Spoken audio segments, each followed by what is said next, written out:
If you missed us, you can fear no more. We are back. This is a TB3 podcast where we talk all things Bucs, Rays, Bolts, and even your favorite college football teams, including and especially your USF Bulls. But this is a special episode, quarter of the way to 100. I'm with Colby and Joel. What's better than episode 24? Episode 25! We made it. We are here. Quarter of a century. We're getting close to 100. Yeah? Just give us That's only 75 more episodes. That's only like 3 more quarters. Though. Yeah, we'll honestly. Dude, this is our golden birthday. We're recording this on Thursday, January 25th, and this is episode 25! Wow. What? That's pretty cool. I mean, that's got to go down in the history books. Yeah. That's never going to happen again. Once we're up to 42, there ain't 42 days in the month. I wish we could have a more exciting and fun and happy episode for our 25th, but we don't get to talk about. Well, I mean, we do have to talk about off-season it. starts, the coaching carousel begins. I'm just still in football mode. It kind of gets me excited. Yeah. Hey. But yeah, you heard it right. The Bucs were eliminated on Sunday. They went into Detroit, and they just came up just a little bit short. But we're proud of our Bucs. We'll root for them. We're part of the crew regardless. But we got to talk about just such a bitter defeat and so close. So close. Ugh, I don't want to. It was a warm loss. It was heartfelt. It was we made it. I'm shocked we're even here. That's true. I agree, man. I was look still at us, grateful. 2 little underdogs, Detroit and Tampa Bay, playing in the divisional round. We were 4-7. Former who would've NFC thought? Central battle back in the day. That's why I wanted Green Bay to win so bad, because the game this week would have been Detroit and Green Bay. But, well, I wanted the Bucs to win so they could have moved on. But, either way, it would have been a nice NFC Central battle. Yeah, but it wasn't. Nope. Well, Packers let us down, man. Yeah. I just can't believe how close we were to hosting the NFC Championship. True. Jordan Love. I was rooting for the Packers so much. I mean, yeah. That's the kicker, man. 2 interceptions that caused the Bucs to not host the NFC Championship. You're 100% right. Bad throws. The kickers didn't have a part 2 missed kicks, too. Wow. Yeah, I was looking at, not to go off on a tangent, but I was looking up, it's Carlson. I think Daniel's his brother. I don't know this guy's name. Carlson. Anders, I think. Anders, yeah. He had, terrible stats in college for a kicker. I mean, I think his senior year, it was, under 70% completion rate. I think that's... Was he out of Auburn, too? Mm-hmm. Yeah. SEC guy. What's going on? Well, I mean, I know his brother Daniel was out of Auburn, so I guess... His brother's the truth, though. I know. Oakland? They must be just going off that leg talent and what he can be. But, yeah, he's inconsistent because I think he missed a bunch of extra points this year.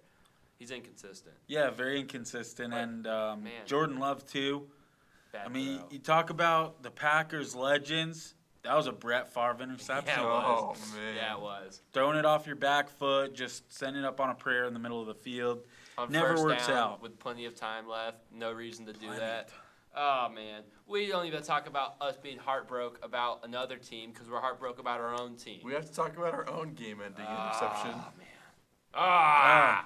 Well, all right, let's just rip the Band-Aid off. For those of you listening, you probably already watched this game because you're a big Tampa Bay sports fan. That's why you listen to the best Tampa Bay sports podcast of all time. We'll get there. Maybe we don't have that title yet, but we will. I guarantee it. One day we will. Let me take you back to Sunday. That would be January 21st in cold Motor City, Detroit. The Lions fans have not seen playoff action since before the cell phone was invented. But they won a playoff game. The hype's all around them. People are calling them America's team. I'm not. I don't like them. They're not my team. My team's the Bucs, okay? I root for the Bucs. But regardless, everybody else calling them America's team. They got all the hype around them. Dan Campbell, he's a guy's guy. Players seem to love him. He's really got him playing right. But anyways, the Bucs were coming in hot. Huge win against the Eagles. I know we talked about it last week. I wasn't here, but we were at the game. We had some good feelings going into this week, I think especially after how they played against Philadelphia. So before this game, I think it was really a toss-up. You can call me crazy, but I'd say this game was a toss-up. But we get to the game, 3 p.m. in Ford Field, NBC, Mike Tirico, Chris Collinsworth. It's going down. And the Lions, they would elect to receive first. They're feeling a little cocky. They want to get the crowd all amped up. But unfortunately, it would cost them because on 3rd down and 3 on their opening possession, Jared Goff would look over the middle, throws, batted down by Kalijah Kancey. And the Lions got a punt right off the rip. The crowd stunned. Yeah, that was a huge stand. About the only one that happened in this game. I mean, it set the game off for a good tone early on. Huge stand. Bucs fans all across the nation, they're going crazy. We just got to stop. Now it's time. Let's see that explosive offense we saw last week against Philadelphia. But the Tampa Bay Buccaneers, they would start their drive at their own 20-yard line, and they would get a first down. Then we get 2nd and 9. Baker Mayfield, he would get sacked. Guy comes off scot-free. Nobody's there to help him. So it's 3rd down, 17, probably going to punt. But Baker Mayfield sees Mike Evans going across the middle, wide open. He throws. Mike Evans, drop. It tips up in the air. Interception. And now the Lions have great field position at Tampa Bay's 37-yard line. Everything that could go wrong did, because the Lions would kick a field goal and get some points and take first blood against your Tampa Bay Buccaneers up 3-0. After a drop pick by Mr. Jamel Dean. I love you. Had a great game, but man.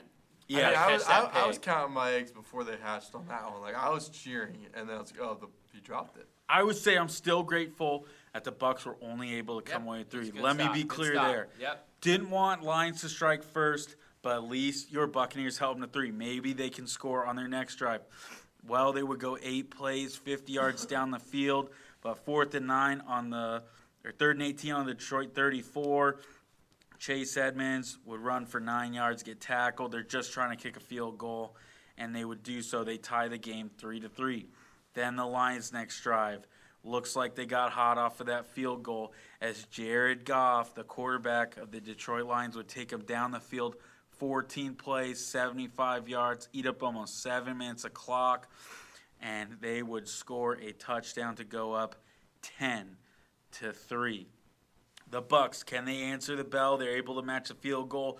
No, they would punt it away. But Detroit couldn't do anything with their next possession. The Bucs get a chance to tie the game once again. With 6 minutes and 44 seconds left in the second quarter, the Bucs will get a little bit of a drive. 9 plays, 55 yards, a couple first downs. But 3rd and 5 at the Detroit 32-yard line, Baker Mayfield, he's looking for Chris Godwin. Incomplete pass. They would settle for 3. And Chase McLaughlin, I cannot believe I'm about to say this. Chase McLaughlin misses his first field goal of the season. And if you go, oh, he already missed 2. No, they got blocked, okay? In my eyes, Chase McLaughlin, Money McLaughlin was perfect all year. This was his first miss. Now it's not looking so good. Could not have come at a worse time. It really could so not. Close, too. Didn't it go off the upright? Yes, it hit off the post. Just 3 inches to the right, it's in. It would have banked in. 3 inches to the right, it's in. It was that It close. was very close. It just was unfortunate. Nothing seemed to be going right for your Tampa Bay Buccaneers. The Lions, though, after the missed field goal, couldn't do anything. They have to punt the ball away. The Bucs get a huge stop, in my opinion, because the momentum kind of stays with them. And with 1 minute and 27 seconds left in the second quarter, the Bucs would drive down the field. Baker Mayfield will get him to the goal line at the Detroit 1-yard line. He would pass the ball to Cade Otton, touchdown Tampa Bay. The Bucs tie the game 10-10 going into halftime. And the good news is, since the Lions were all cocky, they asked for the ball first. The Bucs get it to start the second half. What could they do with it? Punt the ball. Bucs punt the ball away, could not keep that momentum going.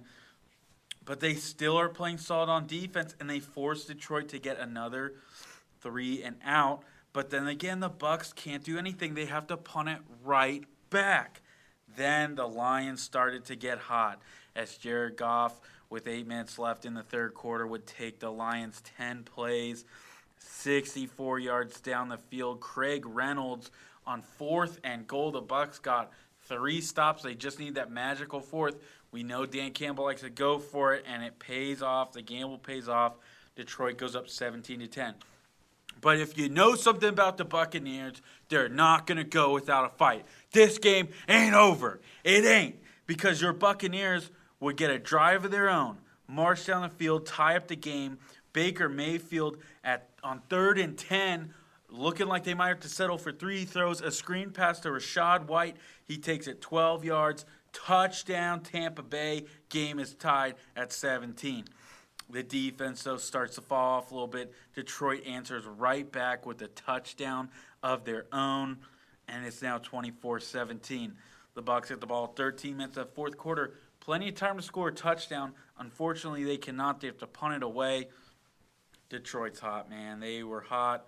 They score again. It's 31-17.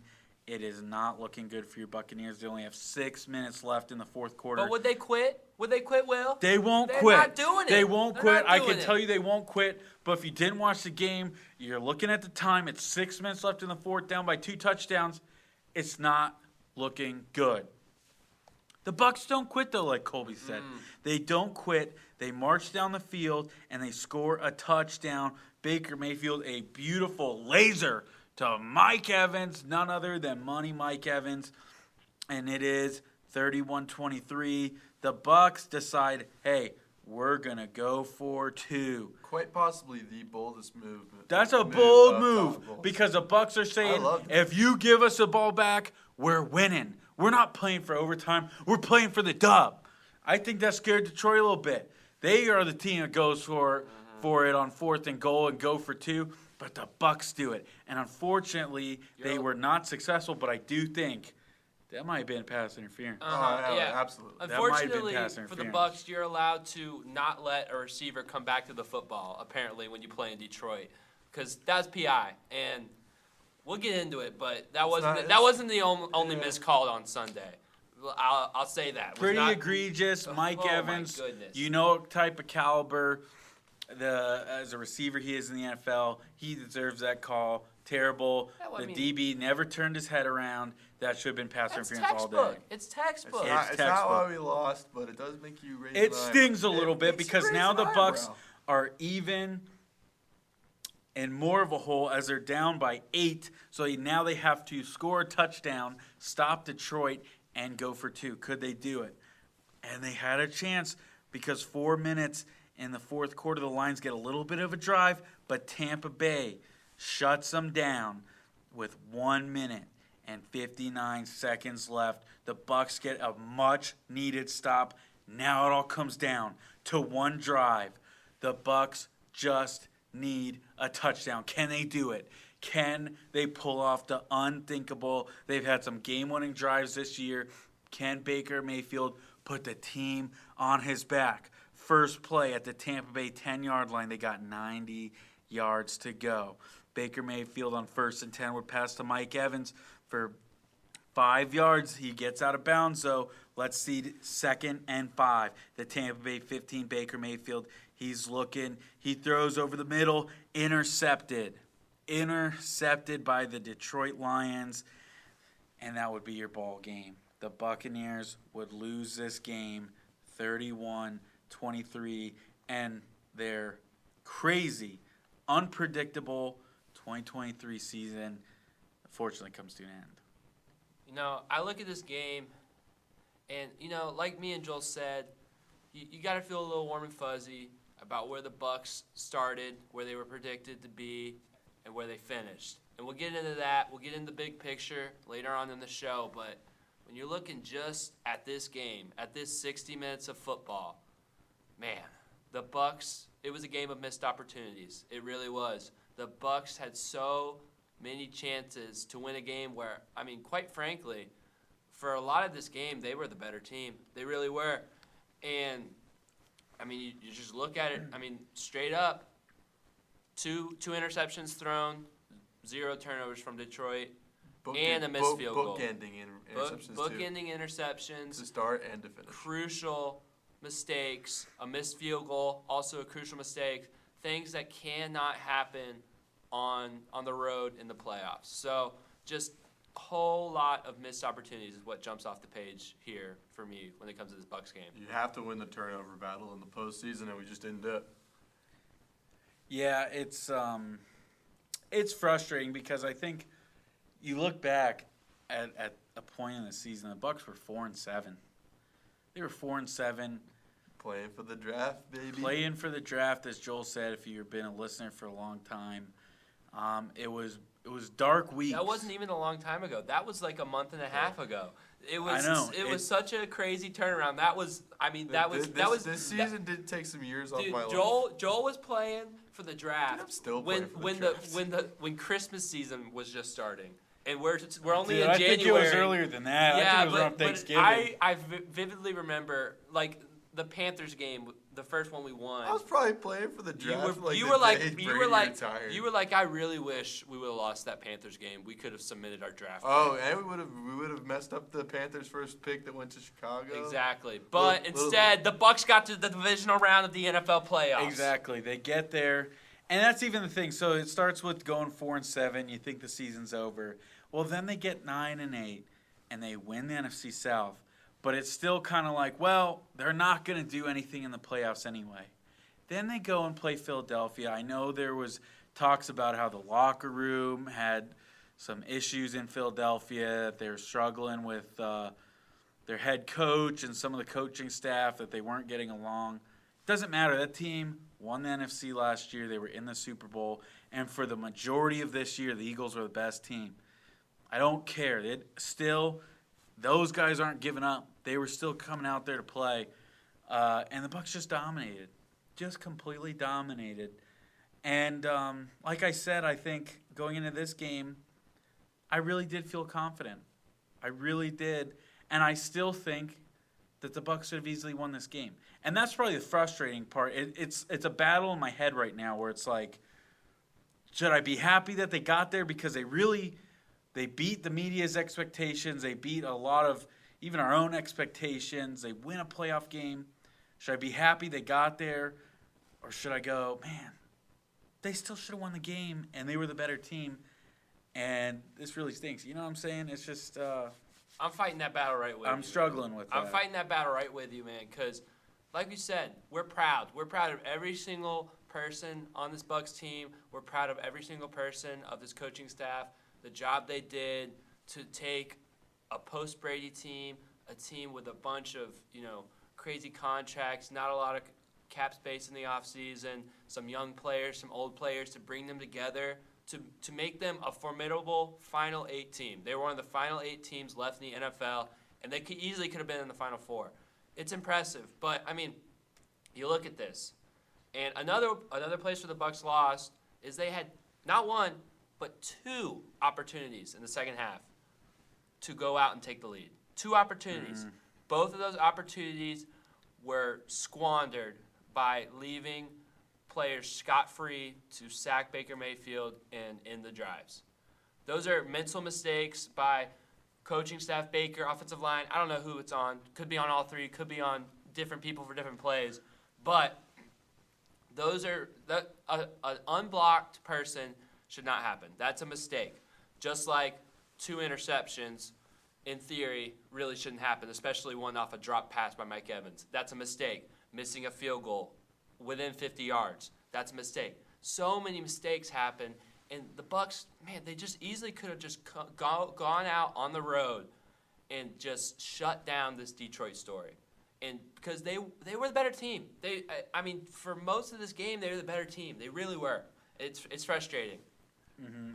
On a couple of those, Baker Mayfield did miss the defensive form, and that's why he probably got sacked. But you can't just put it all on him. It was just It was missed opportunities all around, as you're saying. Just too many, and I agree with you, Colby. I do think it was really in the second half there because after the missed field goal, I was pretty discouraged because I just saw Detroit comes off of a touchdown drive a little bit earlier in the first half.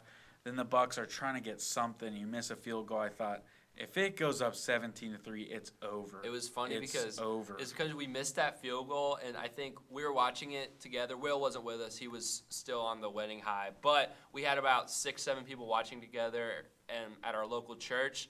And I think 3 of them said it's over right when that ball hit that post. Because it felt like it felt bad. I mean, there was a couple moments in that game where it felt dark, and then the Bucs just brought you right back into it. And man. It's the personality of the team this year. They did keep me in my seat, but I gave up. I did give up on that field goal. Oh my gosh, dude! And it's like McLaughlin's made like 20 something in a row.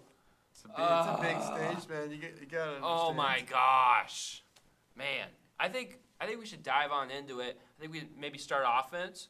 That's what I got down first. But when you look at the Bucs offense in this game, they finished the game. Like I said, man, they played really well, except for the missed opportunities. But they finished this game with 408 total yards. Your quarterback, Baker Mayfield, threw 26 for 41 for 349 passing yards, 3 touchdowns, 2 interceptions, and a 94.5 passer rating. The Bucs also went for 89 yards rushing total, only on 15 carries, which we can kind of talk about that. But the running game looked really good on Sunday, and they were 4 for 12 on third down. So, Joel, with all those stats kind of thrown at your face, what really sticks out to you? I did think their running game was really good. Like, there were some points where, like, we were finding the holes. The new running back this year, I don't remember the name, but he's been growing, and you can see him starting to slow down and starting to find those lanes. So that's always encouraging to see. Rashad White. Yeah, Rashad. And Edmonds. Both of them played really good. Are we frustrated that there was only 15 carries when you're running the ball so well? I mean, that's more than part of it was we were down in the game. Yeah, but still, I mean, the running game, that's at least 4 or 5 yards per carry. I would have liked to see them run the ball 5 to 7 more times. I really would have. A lot of pressure on Baker, 41 passing attempts. Yeah, I don't know. I just think that's kind of been the Bucs' MO the past 2 years. They're a little bit of a pass-heavy team. And I think sometimes it's helped a little bit with the run game is how much they pass the ball because teams are just kind of getting ready to gear up and go, and you dump it off to Rashad White, with the little hand up there. So I'm not too upset with that. I think the run game was definitely a bright spot because if you look at the first matchup, I don't even know how many yards they rushed for. They both teams were in the 40s for rushing yards in that first matchup. So yeah, running game was bright spot for both teams. Actually, we'll get into that. But yeah, I would have liked to see Rashad White because he ran the ball 9 carries for 55 yards. I really would have liked to see Rashad get up to maybe 15 carries. But he did have 36 yards receiving and a touchdown reception. But yeah, that's one thing that, looking back at just the game and the stats and stuff like that, I was a little frustrated to see that we only ran the ball 9 times with Rashad White with the amount of success we had, from the get-go.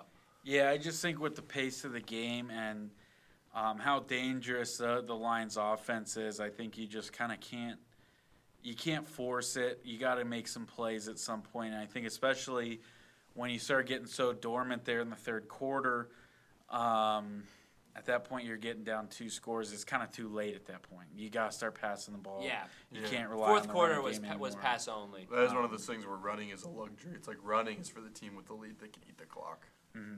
Yeah, but you look at those 2 drives in the second half to start when the Bucs could have taken the lead. Both times the drives were derailed on passing plays, on sacks. So, and I think, if we could have gotten the run game going and gotten in front and melted the clock away with the run game, that would have been huge. But obviously that's not the story here. And, we can talk about now.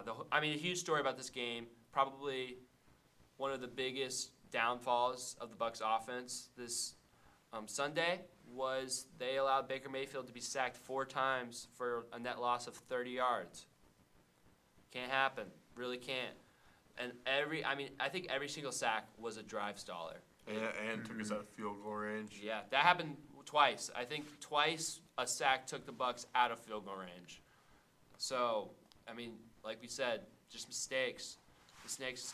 I know we can talk about, but there has to be some blame on Baker. I think crowd noise was a huge factor in a lot of these Scott-free blitzes. The crowd was loud, and Baker and his communication with the offensive line wasn't great. He slid the line the wrong way a couple times. However, there's one or two of those where running back was there, and he was in the spot, and he just didn't pick up the blitz. So, I don't know. Will, you're the football guy. I don't know what stuck out to you on these sacks. Yeah, I mean, I think it's just something that the Lions saw on film that they totally exploited the Bucs on. I don't know if it was miscommunication because obviously I couldn't hear it, but it's annoying. It's annoying when teams kind of get an advantage like that. I think definitely the one that sticks out to me the most is on that opening drive in the third quarter because it wasn't a corner, it wasn't a linebacker. You let Aiden Hutchinson get off scot-free. I mean, what in the world? I have my opinions about him, but for the most part, everybody thinks he's one of the up-and-coming premier defensive ends in the NFL.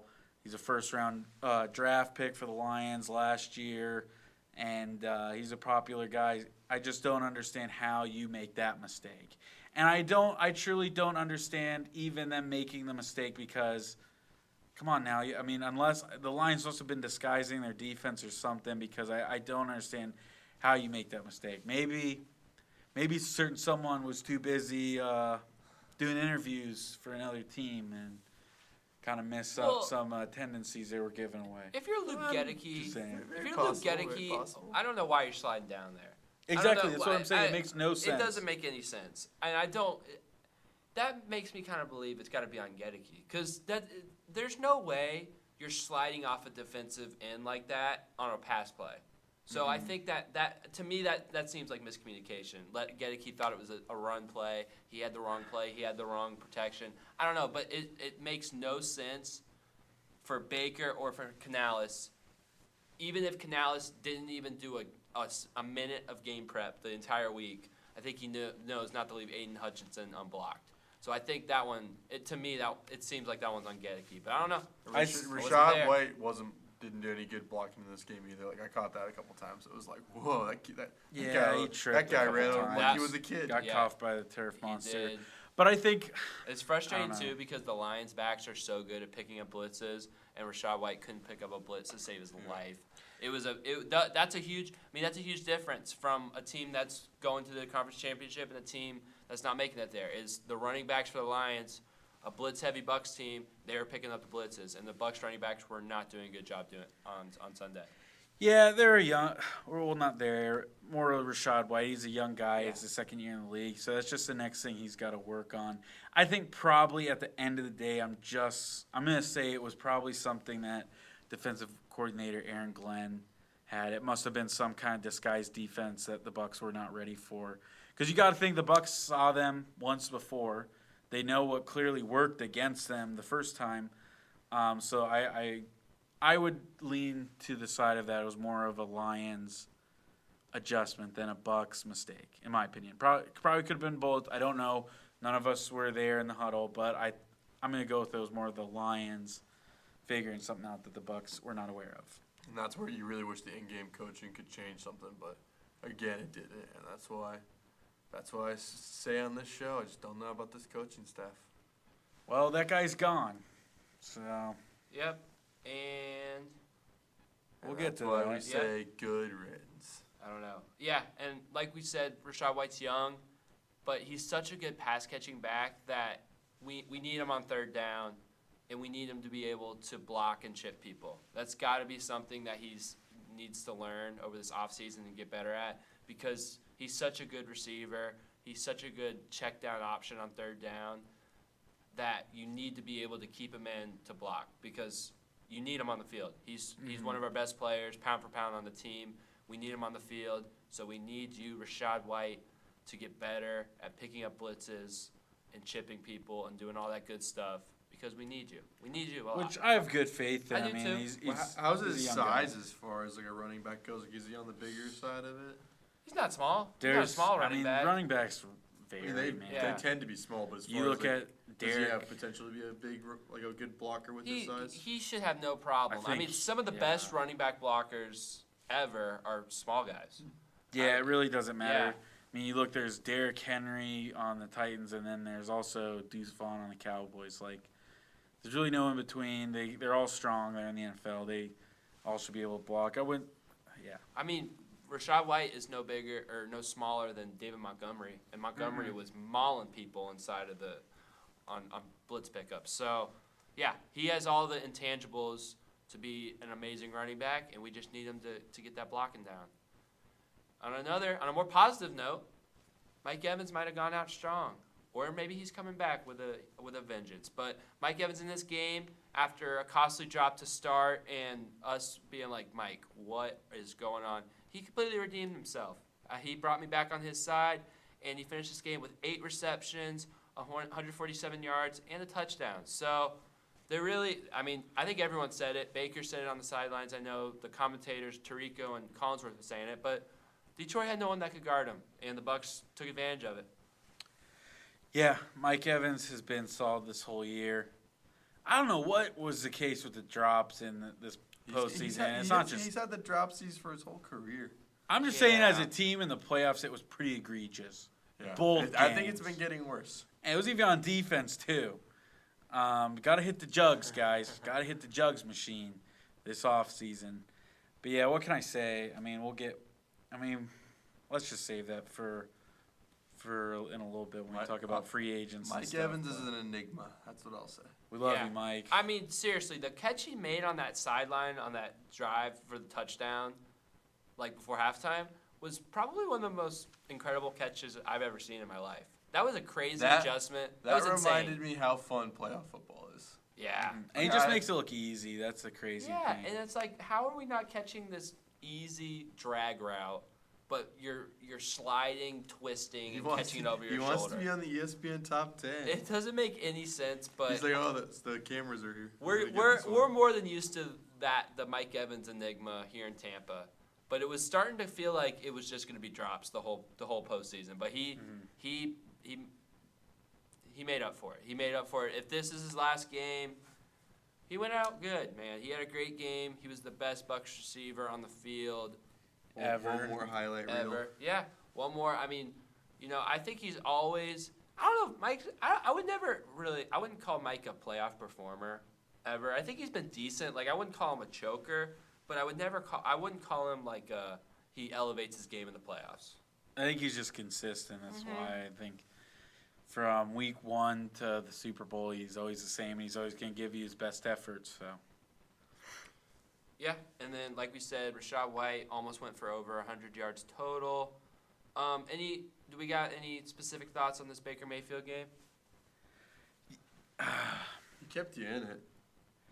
It's frustrating because, again, from what I expected, I was going through my Twitter, which is funny. I went through I scroll through stuff, see my takes, see if they panned out. And when the Bucs signed him this year, I said nothing but 3 thumbs down. So apparently back in the day, I didn't want Baker Mayfield on the team. And I still wasn't feeling very confident about this year, but what he did this year, man. I mean, if you don't give him comeback player of the year, it's a joke. I think the awards are kind of stupid anyway because I think there's so many more deserving guys.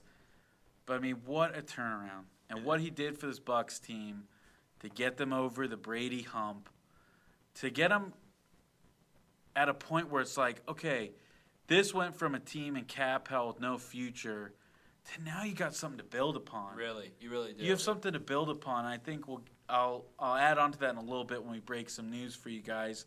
Probably already have heard by the time it comes out, but we'll still break it on this show. People coming in, they see an upside. You see a solid defense. You see some weapons on offense and a quarterback who's had probably the best season of his career. And this is his 3rd team in 2 years. Yeah, I mean, I think Baker, minus the interceptions, I think he played a phenomenal game. I really do. The Bucs pass protection, like we said, there were scot-free blitzers. The defensive line was getting home sometimes with the Lions. The Bucs pass protection was probably one of their weaker games of the season, and Baker Mayfield still threw for 350 yards. He spread the ball around.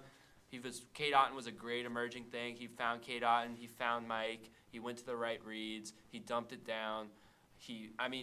None of the sacks, unless you want to call out pre-snap things, none of the sacks were his fault. When he was in trouble and he could get the ball away, he got the ball away. Mm-hmm. He ran for it too a couple times. He made great reads. He really played a great game, and I agree with Joel.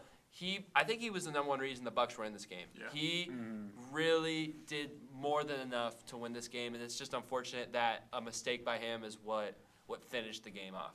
Yeah, there were guys in his face after every play, whether he got the ball out or he didn't. He was getting tackled. Like, that was something I really noticed in this game. Yeah, and I kind of went on a tangent there earlier, but to summarize my point, I really hate how his last play as a Buccaneer could be his last play as a Buccaneer ended like that because it was a terrible interception. It better not be his last play as a Buccaneer. I hope it's not. It wasn't that Tom Brady's last play as a Patriot? Yeah, it was a pick six. I mean, that's just how quarterbacks go out. It's okay. But I hope not, and it frustrates me because I've rooted for the guy now, and you really grow to like him because he just has the moxie and tenacity, man, where you root for him. You want this guy to succeed, but I can't do this show without being honest. I mean, it was a terrible interception. Bad read. Terrible, Bad and read. And again, it frustrates me, and it goes back to the same thing. Like, it was just stupid mistakes that cost them the game. And it's like, Baker, you can't do that. You cannot do that. I mean, you could tell that guy was reading that play like a book. I don't even think, because it looked like it was about like a 15-yard in, I don't think he was open at any point in his route. And you still make that mistake. And that kind of goes back to some of the stuff that people kind of wrote him off for. And that's the part that makes me upset because if you didn't watch the season, and a lot of these big guys in the media that claim they do, claim they watch everything and are all knowing about football, they don't really watch the games. If you're sitting here, you watch all the Bucs games, you know what type of player Baker Mayfield is, and you're probably like us where you just grew to love him. So you just kind of hate to see that. You really do, because it was a bad play. It was a terrible read. And I don't want his tenure as a Buck to go out like that. I can't. I don't want it. Yeah. In my defense, I liked him before he was a Buck because those State Farm commercials he had with like the guarding the stadium as his house, those were awesome. Those were good commercials, but he got roasted for it because he wasn't playing good. And people just love to hate on Baker for some reason. Well, yeah, that's the thing. There's no reason for it. And you just start to believe it, and that's kind of the worst part where it's like you have all the media saying last year in Carolina, he's a locker room cancer.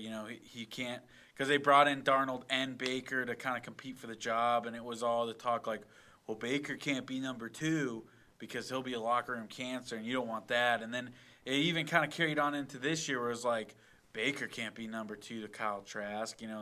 We know how he is in the locker room. And it's like, well, do we really? No. Do we really know what this guy's like? That's not but that's truth. all you hear, and then you start to believe it, and it's like, gosh, these people don't know. Mm-hmm. These people don't know what they're talking about. And I hate that for Baker. I don't know why he's so hated on and why nobody believes in him.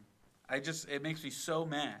Yeah, Baker truly gave every single ounce of energy, focus, everything to this team this year. He gave everything for this team this year.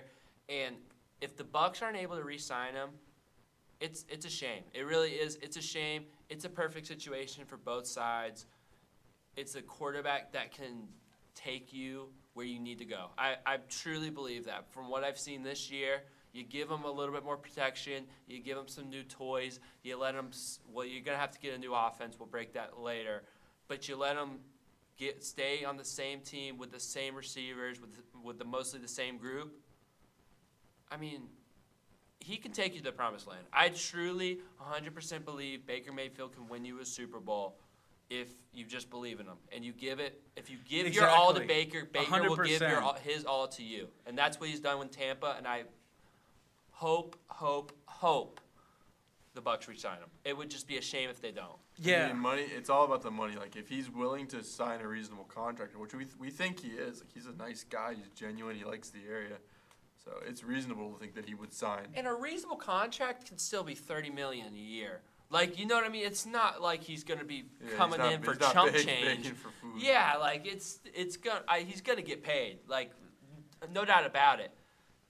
But I mean, if he's looking for like 50 a year, that's where you guys say, "God, yes, sorry, bro." Yeah, but I don't. You're gonna have to I just don't think he will. I don't go think check so. with the Chargers or something. Yeah, go to the Steelers or something. I don't know. But yeah, that's just. I think the Bucs have to make that happen. I think we should wrap up offense for this game. Like I said, 4 for 12 on third down. Another, that's 33%. You got to execute better on third down. There were some drops, some missed blitz pickups. So, like we said, execution and mistakes that hurt the Bucs on third down too this game. So a little bit better than their 2 for 12 against the Lions in the first matchup, but not much better. Only 2 more conversions. But yeah, I think we can. Unless you guys have any comments on third down, let's swing it over to the defense. So, the defense. They struggled mightily at points. The defense allowed 391 total yards to the Detroit Lions. They did not force a turnover on the night. They had 2 sacks, 4 tackles for loss, and 4 breakups, or pass breakups. They allowed the Lions to go 6 for 14 on third down. And yeah, so that's some of your base team stats. What sticks out? They dropped the interception. Just started a poor defensive showing for the night. Yeah, I don't know. I'm not too upset with the defense because I still think you got to give them credit for getting the stop after the missed field goal, getting a stop after they came out flat on their opening drive in the second half, and then getting another stop when they really needed to after they scored, after they went down 31-23. I think you look at Ben Johnson, the offensive coordinator for the Detroit Lions. He has a really good offense, man. He outcoached Todd Bowles. Big time. I don't know if it's necessarily he that. He out-chess matched them bad. I tend to disagree because the Detroit Lions have scored a bunch of points on anybody, and it didn't really matter who it was. And I can see kind of where Tampa Bay's thinking was, which was try to stop the run game, and you kind of sell out on the pass a little bit. And you're trying to get pressure on Goff. And that's what I was on the show to say that, but if I was on the show last week, I always said you had to do 2 things. You have to shut down the run game and get pressure on Goff, and that's your only chance of winning. But they're able to kind of stop the run game a little bit. They kind of gave it up towards the end. But you're going to get beat in the pass game. There's really nothing special. You couldn't get pressure on Goff. That was the issue. But I did see they're throwing a lot of stunts. Just could not get home. Could not get home whatsoever. I was watching film. A couple of them, man, just crazy stuff. Just everybody's twisting. They're bringing Levante and Devin White, but just nobody's getting home. Nobody's even getting a push in the pocket or making Goff uncomfortable. I think that's been the Bucs' biggest issue on defense has just been the inability to put pressure on the quarterback. And I don't think the Rams, still thinking Goff on the Rams. The Lions did anything necessarily special. Like, it's not like Goff really beat you with his arm. I mean, they're running slants and crossers and just little dump passes. They didn't do anything special. It's just they just have a really good offense. And you're going to see, I think if you've watched any Lions games this year, they've been able to score points. It doesn't matter. So that's my take on it. I don't know if Todd Bowles got out-coached because his defense did come up with the biggest stop in the game. So yes, but they also allowed the Lions to go 3 straight drives scoring a touchdown in the second half when you needed stops the most. So I see your point. They did have some huge stops. I agree. Huge stops, especially in the first half. The first half was really where the Bucs defense played much better. Even that stop at the end, they got it, but they allowed the Lions to move the ball all the way up to midfield. You're looking for a stop where you get the ball in good field position. I mean, the Bucs were going to have to drive 90 yards to tie that ball game, and they did it. They did it in the first half, so it was possible, and you were feeling good. But I definitely think if we're looking at this game, I think the defense let the team down. As a whole, I mean, most of it, like Will said, it does have to come down to the defensive line and inability to get pressure. I think a huge part of this was Yaya Diaby was not right on Sunday. Something was wrong with his shoulder. He was not. He was playing banged up, and we've seen, quite frankly, JTS and Jack Barron aren't good enough to get pressure. Yaya Diaby in the second half emerging was the reason why the Bucs were able to start getting pressure on the quarterback. And when he couldn't play to his full ability, when he had to take plays off, and it was JTS and Jack Barrett, you're just not going to get enough pressure. And that's unfortunate. So I think that's a position that the Bucs need to look at. I would say free agency or in the draft. But I think that's a position of need coming up. And I would say Todd Bowles did get outcoached a little bit. I don't know. I was being a little dramatic. But I definitely think his blitz timing, the blitzes he was sending, they're very predictable. They were very predictable, and they were picked up way too easy. And Goff had time. The Lions were ready for it. They had a good game plan, and their game plan was better than the Bucs. And they scored 31 points, and the Bucs couldn't get a lot of stops. So I heard this. I don't have the numbers in front of me, but I heard Vita Vea only played certain portions of this game. Like, he got taken out a few times, and I think that was a big part of it. And then Ryan Neal and White, they played too much of the game. Like, there was just too many players. Well, I don't think Devin White played a lot at all. Devin White played barely any. He played 14 snaps. That's 19% of the Bucs. That is 12 Bucs too many. total snaps. Vita Vea played. Well, honestly, I disagree because I think Britt was way out of position in a lot of the pass plays, especially over the middle. I think we needed Devin White in this game to play a little bit more. I actually agree with with Will. I think the choices that Todd Bowles made in coverage in the middle of the field was definitely interesting. We saw a lot less of Lavonte David on Sam Laporta on Sunday, and that was actually something that really succeeded for the Bucs in the first line matchup against the Lions. So I kind of felt like that was a weird decision from the Bucs. And like Will said, Devin White didn't play a lot, but Devin White is a better coverage linebacker, and we needed that because Gibbs was getting open. Gibbs, wiped KJ Britt a couple times. And don't get me wrong, KJ Britt was outstanding stopping the run, outstanding at stopping the run. But we needed the subbing of White for pass plays and Britt for run plays, and just it was a little off on Sunday. It just wasn't.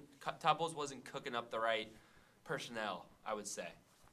And I don't know if that was Devin White wasn't playing because of beef or a bad week of practice, or if it might be his last game he was checked out, or if that's just what Todd Bowles decided was best for the team. I have no idea. Probably a little of all of it. That's fair. That is fair.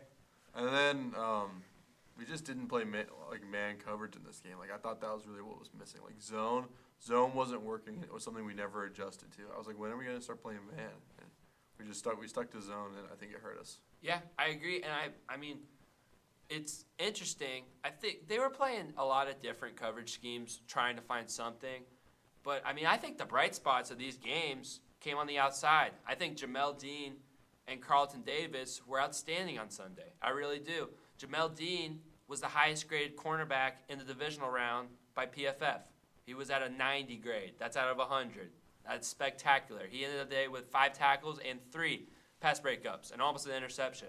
And Carlton Davis was just as good. He was playing good coverage, and I thought the outside corners, when they both were in and healthy, cough, cough, Zion McCollum, when the 2 starting corners were in, I thought they were spectacular. I thought they were the bright spot of the defense, so I just want to give them their flowers right now.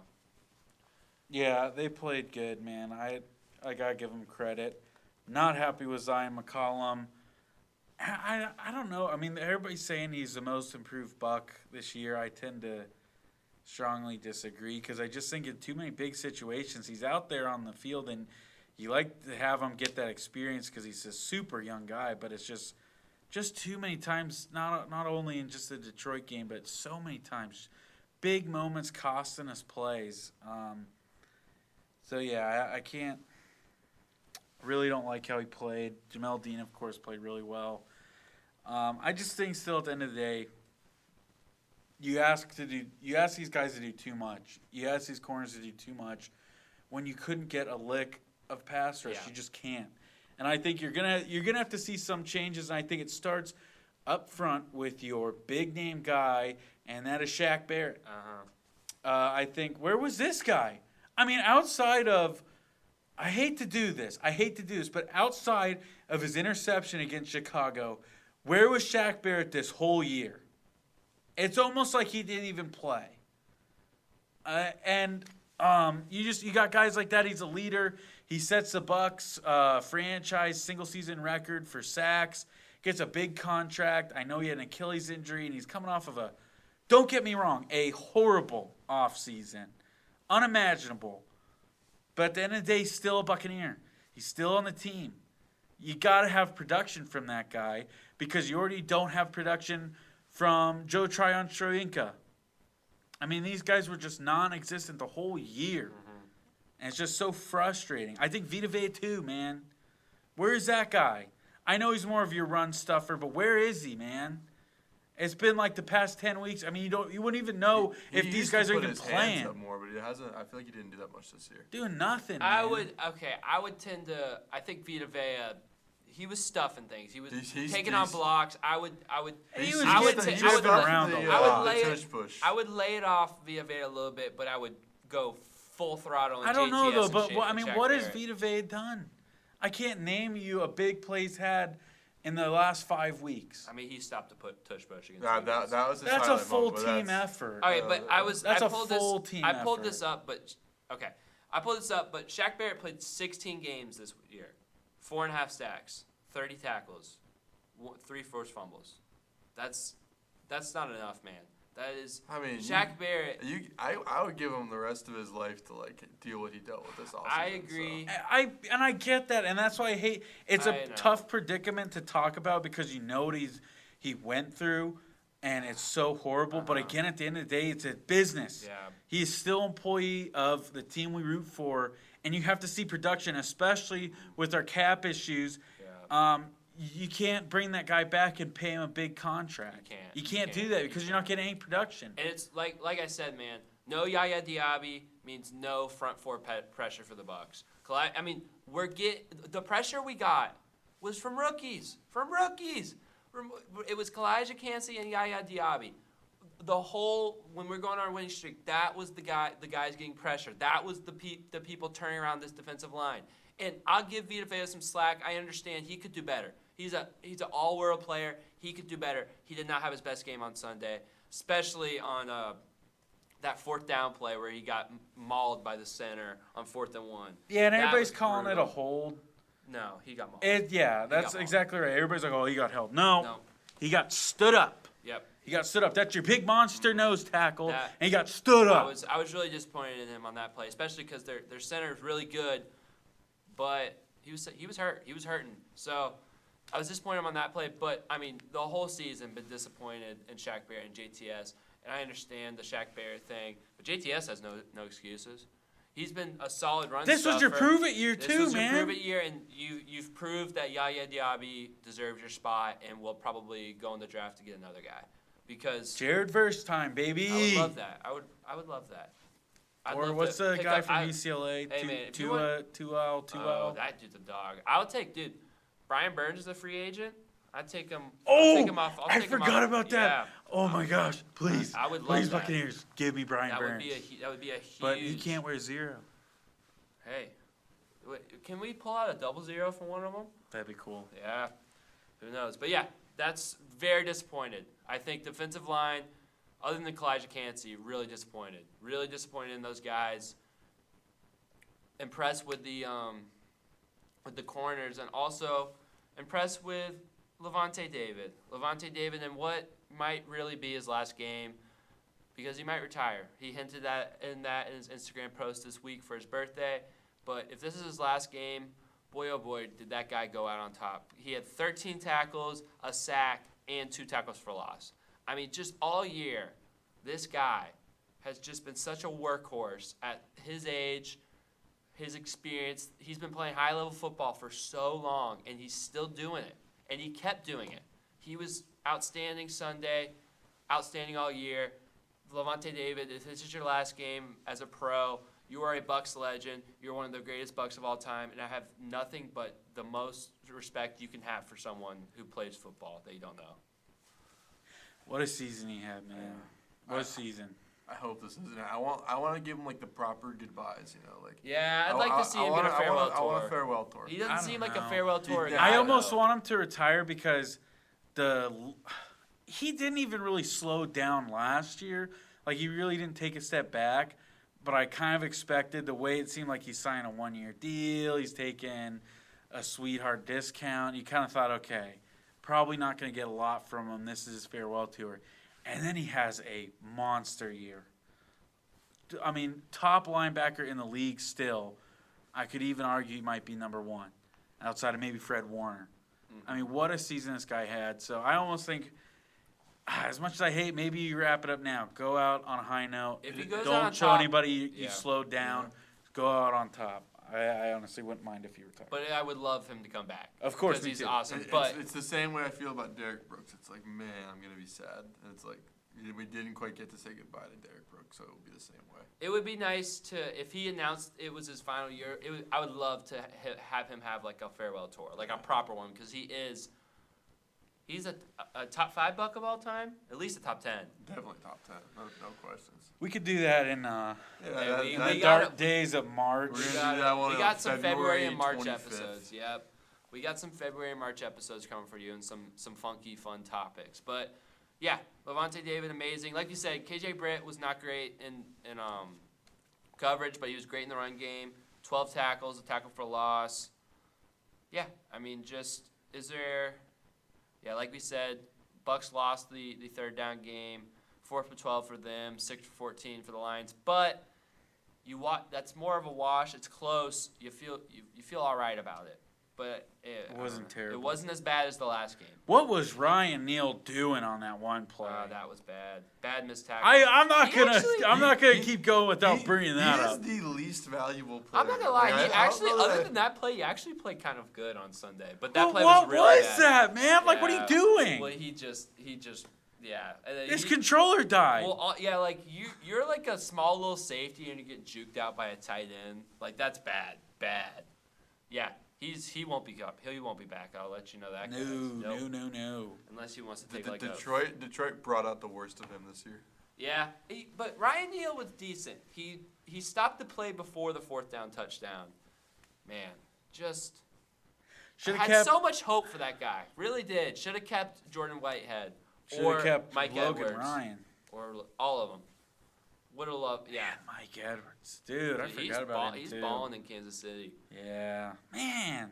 Yeah. I Bad choice. to this day don't understand that Jordan Whitehead won. I get with Mike Edwards, I get with Logan Ryan, but what were you doing not trying to keep Jordan Whitehead? Unless he just really didn't want to be here. Yeah. But they just won a Super Bowl. I don't know. I don't understand that at all. And Yeah. the secondary truly has not been the same. He's a dog. They were helping me out by not having 3 players on the team with White in their last name. That would have been hard for Joel. That would have been hard. So But he's Whitehead. Two's enough. It doesn't matter for Joel. It You know doesn't. that. It You doesn't. know that. Yeah. So that was defense. In my opinion, let the team down, but still, you had a chance to win. You had a chance to win, but you didn't. So that's it. We don't have anything to predict next week. Isn't that That's sad? weird. That's so I sad. predict. Yeah. Real quick. I predict. You know what? Ravens 49ers. Same. Rematch of that Super Bowl. I mean, that's the same. It's what the NFL wants. The I NFL think wants they Taylor. really They want want- Taylor. They in want there. the Lions hard. But the Super Bowl logo I think. colors are purple and red. I think that, dude. I think we might be. They want a Lions Chiefs rematch of the first game. Taylor Swift, Ooh. Darling Detroit. I don't know though because There's a lot of good game options. if we're talking about the NFL being rigged, We are. okay, if we're talking about them being rigged, you've let Detroit be terrible for so long, and then you're gonna give them all the taste of glory and redemption in one season. I mean, look at what they did with the Bucs. Yeah, but the Bucs had already won a Super Bowl. I mean, Detroit has Never never been to won. They've never been to one. Never, yeah, they haven't won a playoff game since Like 91, 91? 92, something like that. I mean, this was the first time in your life, no matter how old you were, that you were able to text somebody at the Detroit Lions won a playoff game. Well, So how can you give it all to them in 1 year? You got to have them have a couple L's in the playoffs, maybe a Super Bowl loss down the road a couple years. You can't give it all to them in 1 year. I mean, that's the story they're going. Also, I want them to be bad forever, honestly. I do too. Me Because too. that builds character. It's the lovable losers of football. I will say, speaking of riggedness, my goodness, the officiating was horrible on Sunday. And you guys know me. I am an official myself. I don't like to He's a rip. part of the brotherhood. I do not like to rip officials who play because I know it's hard. I know what it takes, and I know how these people think. But oh my goodness, horrible, horrible, horrible, horrible. Like, why are we throwing a flag for offensive PI when there's nothing in the area? And Yeah, they that's picked ridiculous. it up. But what are we doing here? And then there was another play where, I mean, Amon-Ra's down. His elbow's down. It's so obvious. And they pick up the ball and they move it like 2 yards forward just for us to have to go to replay and move it back. It was, I mean, there was a bunch of just missed stuff. Late hits. Just taunting. Like, how is Chauncey Gardner not getting 15 yards for putting the ball in Baker's hands? Yeah, I know. That's just ridiculous. And, of course, it was that guy. Yeah. Because he caught a tip pick, and he's acting like he did something. Baker know, threw just for so 350. lucky. He threw for 350 on you. So, brutal. Just brutal. Yeah, I think the officiating was awful. I'm not going to say it's rigged, but, I mean, I definitely think some home and some Detroit bias was in it, is all I'm saying. It was horrible. I think they just didn't want to get booed by that mean Detroit crowd. I think they called 2 penalties on Detroit the entire game. I love it. I think it was three. three. It might The be total of three, yeah, I for love 15 yards. I love a good conspiracy theory. So, like, I think if you throw a flag and you can find something, like, quick on replay and you have a reason for it, then you're like, oh, the flag's down. Yeah, 3 penalties for here's the reason 17 for it. yards for 17. Detroit. It Whatever. was close. Whatever. Who cares? Yeah. But yeah, so what I got Ravens 49ers, what do you got? Yeah, Ravens 49ers. All right, we're at TB3 sweep. That's our predictions. However, we're not done with the Bucs because a lot of news came out. Today. We're going to talk today. So That's why we waited until Thursday. We saw this coming. We had a little later episode, Our but inside now sources are telling us to wait. Yeah, that's what it was. But your former Bucs offensive coordinator Dave Canales has accepted the head coaching position for a divisional foe, the Carolina Panthers. He's going there on a 6-year deal to try and fix up what David Tepper has messed up, try to fix up Bryce Young like he's done to other quarterbacks, and maybe become a pest or maybe become an afterthought. We don't know. But the Bucs are now going to have to find a new offensive coordinator. And Joel, I'll give you the floor right now.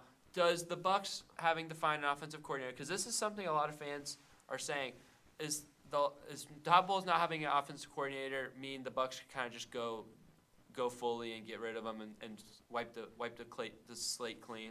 On this panel, I probably will be alone, but absolutely, let's clean this up. Just like bring in a head coach with some experience. He has his offensive coordinator in mind, and let's get this new era going. And it very well could be the next John Gruden. The defense is in the building, and this new offensive-minded head coach with some of his coaching staff comes in and brings us into this next era of success. So, yes, absolutely. This could be the biggest blessing of the year.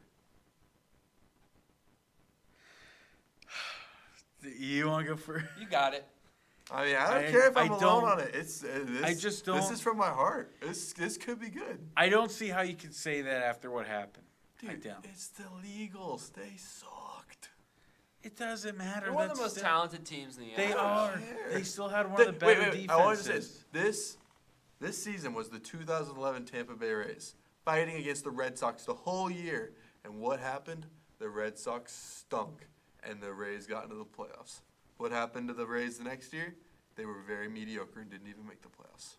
Welcome to your 2024 Tampa Bay Buccaneers. Mediocre and probably won't make the playoffs.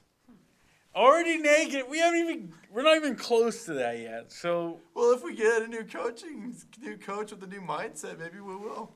We'll see. I just think, regardless of your opinions on Todd Bowles, I don't know how you can say he doesn't deserve another year. I just don't know how. You still win your division. Would you like my reason? Use a timeout at the end of the game.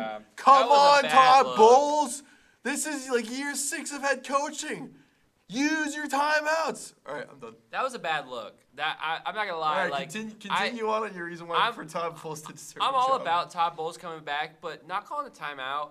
I don't care. I don't think the Bucs would have won the game if you called a timeout. Give yourself a chance. Yeah, you don't hold on to that timeout. That's a horrible look, and it's just that's just giving the Todd Bowles Sharks meat just swarm. Well, that's exactly what it is. Yeah, that's exactly what it is. But he's doing it to himself. It's the same thing with Baker Mayfield. It's just everybody's going to find a reason to nitpick and stuff like that. He said it, though. He said the words. He was like, I didn't see a reason to use the timeout. It felt pointless. Like, those are my words, not his, but it was something along those lines. Those are quitting words. Yeah, I agree. It's not a good look. I don't think it makes a huge difference. It was a horrible look. Horrible look. But here's my thing, though. It's that it's the end of the game. You probably got your headset off. They already were going. I mean, like I said, there's analytics guys. Everybody has them in the NFL, and everybody uses them. They're doing the math based on how much time is left, and there technically should not have been time for Todd Bowles to call a timeout. And I think by the time they get into that third kneel down, half the team's probably already walking to the center of the field. You got your headset off. There's nobody go, oh, shoot, they snapped early. It's just ridiculous, and it's just a thing that people catch, and it's easy to show a screenshot of the time left with the timeout. But I want a coach who's looking for that, who's ready for any opportunity. But I find that hard to believe that they didn't catch it. I find that hard to believe. There's no way they caught that. Well, that's irresponsible too. But I'm on your side. I don't even want to talk about this anymore because I think it's dumb. This was one of the moments of the game where it was like, that's going into sports talk. Honestly, I didn't even see it because I was just so sad. Exactly. That's nobody in the entire country noticed that except for like one person. That's why it's like hindsight's always 20/20. Of course, it looks bad. That's how it goes. But nobody and their brother saw that. I'm just asking people in the stands, people on the field. Nobody saw that. But Todd Bowles should see it. Yeah, he's getting paid millions to see that. He didn't either. Yeah, I agree. However, because you have one timeout left too. You weren't going to call it on first and second down, obviously, because the game was over. They snapped it early, though. The Lions just snapped it early. You have people running on the field already. The Lions we could have low Lion. They could have missed the field goal. Bang, bang, Bucs touchdown. And they could have missed a field goal, but again, everybody's like, well, they're at midfield. No, they're on the 30. They're on the Bucs 30-yard line. Okay, it's just kind of ridiculous. And then I just think it's the same thing. If he does catch that and call a timeout and they kick a field goal, it's just, Todd Bowles is an idiot and a bad sportsman. We don't want him here. I'd rather. What is he doing? I would have come on the show and said, guys, Todd Bowles made a good decision at the end of the game and used the timeout. Yeah. You say that, but it didn't. But I think the other way around. I feel like I would have. I don't know. Anyways, though, sorry for the rabbit trail. I don't think the departure of Dave Canales will have any bearing on Todd Bowles. I think he will be the Tampa Bay Buccaneers coach 2024, and I think he deserves it. I do, but it's unfortunate. I do think the departure of Dave Canales does kind of put a wrinkle in free agency because we know Baker Mayfield and Mike Evans and others are free agents, but those are the two big ones. And I think the Bucs really have to move quickly and with some ferocity and some patience, but they got to find their guy quick so that these free agents know that they have a plan. These free agents know what they're getting back into if they re-sign with the Bucs, because you want both of them back, but you especially want Baker back. It's hard. Baker, obviously, I don't think he wants to go to another team, but if you hire a crazy new offensive coordinator, that's like going to a new team by re-signing with the Bucs. So he might go take the money in that situation. So it's important for the Bucs to find their guy quickly. But yeah, here's the thing, and this is what I was bringing up earlier. It's just kind of the impact of Baker Mayfield. This is no longer a team, and you can also give credit to Todd Bowles. This is no longer a team that has no future. Mm-hmm. This is now a playoff team. This is a team that has stars. And now you can work with guys like Baker Mayfield. You can work with guys like Mike Evans. Which guy is it going to take for you to stay? Mm-hmm. And I think the Bucs have now become a destination. If I'm an offensive coordinator, I'm looking at the Bucs and I go, I might have Mike Evans. Baker Mayfield's coming off his best season. The O-line got way better towards the end of the year. You still got Chris Godwin, and then you have Trey Palmer, who is one of the most electric rookies in the entire NFL. And $41 million in cap space. Yes, and you got space to get, I'd say, maybe another tight end. Maybe somebody compliment Cade Cade Otton. looks like the future, man. Cade Otton looks good, but I think I would like somebody else to It might be compliment Payne him. Durham season next year, though. Maybe. He needs some more reps. I He would needs like to to get a little see. better. But you could do a lot of things with that offense. So I don't think, and I think that's why I think Todd Bowles deserves another year, because he's made the Bucs a promising destination. Now, I'm not going to go a year from now, and if the Bucs are in the same position where they're 9-8, maybe they don't even make the playoffs, maybe they do and they lose, then we can have that conversation. I expect better next year. I expect you to win the South again. I expect you to be in the playoffs. I expect you to have at least a 10-7 record, if not 11-6. But I know it's going to be tough because now you definitely play Detroit next year, you play San Francisco next year, and you play Philadelphia next year because they finish, Dallas, sorry. So it's going to be tough, but I still expect now you're a playoff team. Then we can have that conversation. But now I think you also, with the offensive coordinator coming in, you might get somebody who's more experienced, who's had a couple years already, and they can work with Baker Mayfield and find stuff that fits. Because don't get me wrong, Dave Canales, great guy. I hate to see him go just because of the personality, and it seems like a lot of the guys really rallied around him in the locker room. But let's not forget this guy was a first-year offensive coordinator, and they struggled mightily. So I'm not really upset that they're losing him because he's still figuring out as he's going too. It's not like it's going to be you hope it would be, but we don't necessarily know. This guy's only been offensive coordinator for 1 year. It's crazy. He still might have struggles next year and stuff he has to work out if he was still the offensive coordinator for the Bucs. You can get somebody who's a little more experienced now, and I don't think that's really necessarily a bad thing for the Bucs to lose Dave Canales. I would. First off, I'm pretty sad at the loss of Dave Canales. I think over the past 6 to 8 weeks, I really think he found his stride as a play caller.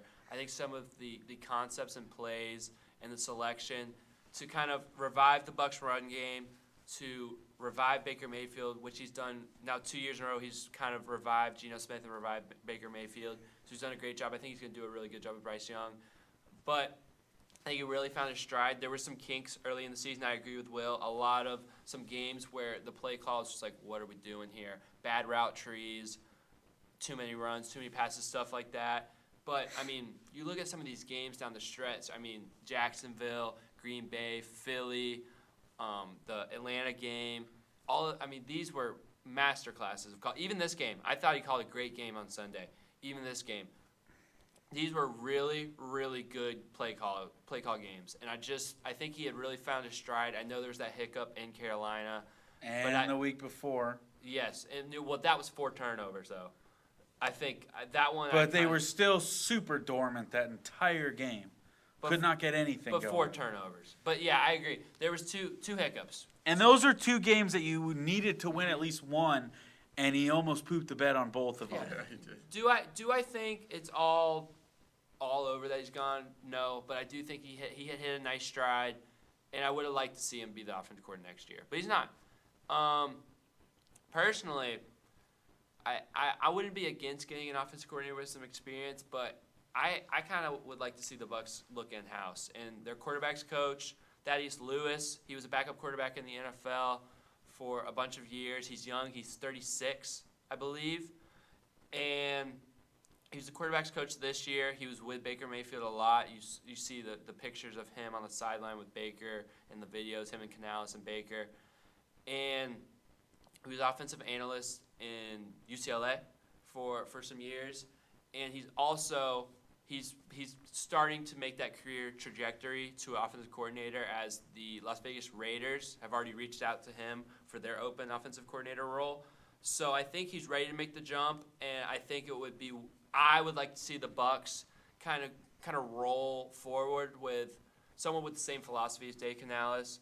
I don't think it's going to be a carbon copy if it's Thaddeus Lewis, but I think it will be similar. I think that's a good way to kind of appeal to Baker to come back and bring Mike back, because you feel like you can just kind of build upon what you did this year with a guy that's coming from in-house.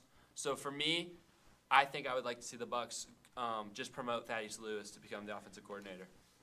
I think that's the way to go too, because I personally don't see this as an attractive offensive coordinator job, because I do think that Lovie Smith's job is a hot seat right Todd now. Bowles. Whatever.